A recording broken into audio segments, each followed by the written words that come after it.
Hey there. Want to avoid overspending or get a heads up on fraud? Setting spending alerts on your Amex card is like having a financial assistant watching your account 24/7. Welcome back to Guide with Samuel. Here's the simple way to set them up. In your Amex online account or app, go to Account Services, Alerts and Notifications. You can choose from various alerts: purchase alerts, for any charge over $0, large purchase alerts, set your own dollar threshold, or balance limit alerts. You can receive these via text, email, or push notification from the app. Customize them to fit your budget and security needs. My crucial pro tip? Set a card not present transaction alert. This alerts you to online or phone purchases where the physical card isn't swiped.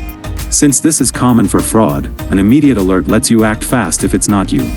That's proactive, customizable control over your card activity. What's the most useful alert you have set on any of your accounts? Let me know in the comments. If tips that help you stay informed excite you, subscribe for more. Thanks for watching. I'm Samuel, and I'll see you in the next video.